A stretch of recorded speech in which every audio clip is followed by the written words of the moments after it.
Coventry 7, Queen's Park Rangers 1. 2 each for Haji Wright, Jack Rodoni and Victor Torp. Thomas Asante in on the fun as well. Richard Kone's late consolation for QPR means they avoid what would have been a record-equalling heaviest defeat. Full-time Coventry 7, QPR 1. Wins in League One today for Cardiff, AFC Wimbledon, Huddersfield, who've beaten the leaders Stevenage, Mansfield, Northampton, Plymouth, Doncaster, Stockport, who came from a goal down with 10 men to beat Burton 2-1. The other games ended in draws. They're still playing at Burnley. Julia. We have still got about 10 seconds left of the additional 10 minutes. It's still Burnley 2, Sunderland 0. Burnley have been by far the better side in this second half. We should be finishing anytime soon. Still 2-0 to Burnley. League Two winners today: MK Dons, Walsall, Bristol Rovers, Barnet, Barrow, Tranmere, Gillingham, Chesterfield and Swindon. The other games in that division ended as draws. Details of the Huddersfield win over Stevenage. Andy Sixsmith. Huddersfield 1, Stevenage 0. Alfie May's second half goal the difference. Borough huffed and puffed but couldn't find an equaliser. League One top scorers Huddersfield go second. They've beaten Stevenage 1-0. Burnley have the 3 points. Julia Bold. Finished Burnley 2, Sunderland 0. It was Josh Cullen with the first goal, Jayden Anthony with the second. Scott Parker is hugging his backroom team. Sunderland look by far a different side to the team that battered West Ham last week. It's finished Burnley 2, Sunderland 0. So we heard the League One leaders at the start of the day have lost, as have the League Two leaders at the start of the day. Mike Williams. Gillingham 1, Crewe 0. The League Two leaders dropped their first points of the season. Late drama saw Sam Gale stab home from close range in the 89th minute for Gillingham. Crewe just failed to take a string of chances in the second half. Gillingham, though, continue to impress under Gareth Ainsworth. They remain unbeaten since March. In the Scottish Premiership, Kilmarnock 0, Dundee 0. Hearts came from 3-0 down at home to Motherwell to get a 3-3 draw. Celtic have hit 3 as well. Ailey Barber. Comfortable in the end for Celtic. They came out after the break with more intensity, driven by summer signing Benjamin Negrin, who was the standout as 2 goals ensured the win before Johnny Kenny added a third. 3 wins from 3 in the league. It finished here, Celtic 3, Livingston 0. Good afternoon, I'm Mark Chapman. You're listening to BBC Radio 5 Live at just after 5 o'clock, and this is Sports Report.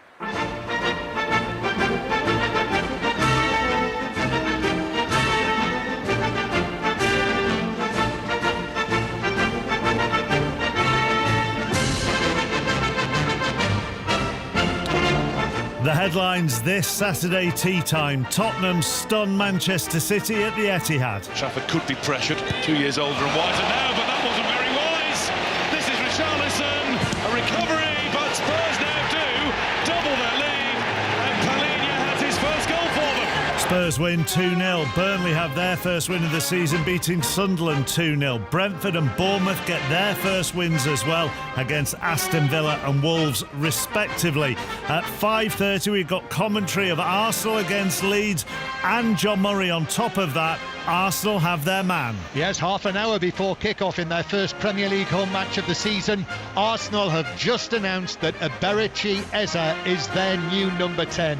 On the pitch, we'll see competitive home debuts for Gyökeres and Madueke. So what a stir there would be if Leeds were to get something here.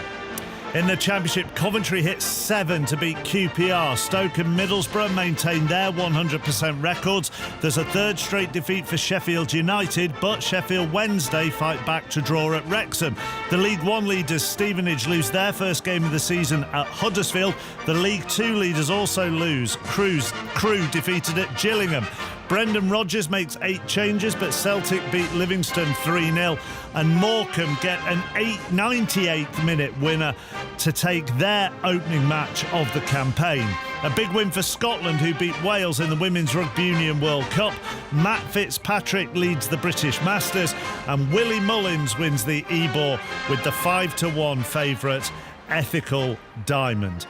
Between now and kick-off at the Emirates, all the reaction that we can fit in, and I'll give you all the scores in England and Scotland from all the divisions. In the Premier League today then, at lunchtime, Manchester City 0, Tottenham 2, and then at 3 o'clock, Bournemouth 1, Wolves 0, Brentford 1, Aston Villa 0, Burnley 2, Sunderland 0. Let's start with that lunchtime at the Etihad. Defeat for Manchester City at home to Tottenham. Brennan Johnson got Spurs first of the afternoon. Recent times, especially with Spurs, we've had some really good days at this stadium, and today I think was an amazing performance and a well-earned 3 points. Pressing, harrying, forcing them back. It's all very, very Thomas Frank. How have you taken to his new methods? Yeah, I think as you can see, the boys are trying to get it as much as they can. I think today, even though we got a lot of opportunities from it, I think there's still bits that we can improve, especially in the pressing and the shape. So yeah, we're loving it at the minute, and more to learn, and hopefully better things to come. Hard work. It looks hard work, but clearly bringing rewards. Have you been quite surprised by how quickly you've all taken to it? Yeah, I think so. I think a little bit. Obviously, we've had a full pre-season now, so it has been quite a lot of time trying to get it. But yeah, nothing is like the Premier League. So we're 2 games in now, and the intensity is very hard. So I think now's the time where we need to try and really put it into practice. So no, I'm impressed with how well the boys have been doing it. Guy Mowbray with the questions. Paulinho got the second. Alan Shearer watched it for match of the day, and they fully deserved their win, didn't they? Oh yeah, Tottenham were absolutely outstanding. I mean, there were so many good things about their game. Defensively superb with the 2 centre-halves. Creativity and being really, really tough and aggressive in midfield, and doing what they had to do when the chances came along. So all over the park, I was really, really impressed with Tottenham. How much are you looking at the second goal? Yeah, it was. I mean, everything about it was class. I thought they really deserved it. Could have scored 1 or 2 more. Yeah, it was brilliant. As was, I mean, just everything. You could have named any player in that Tottenham side for a man of the match performance. Let's hear from Pep Guardiola.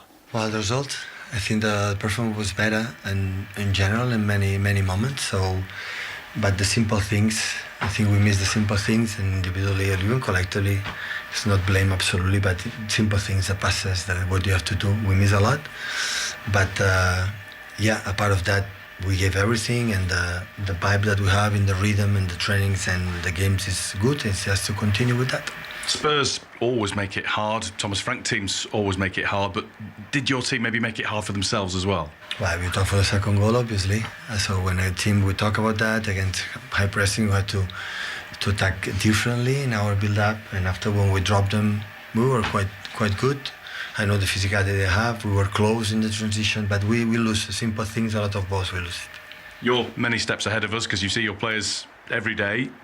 Are there signs of it knitting, everything coming together with the new signings? It's obviously very early. No, we have done many good things in this period, but of course we have to shape and that period. We have to finish the transfer market. We'll see how many players we have, and after that we will see.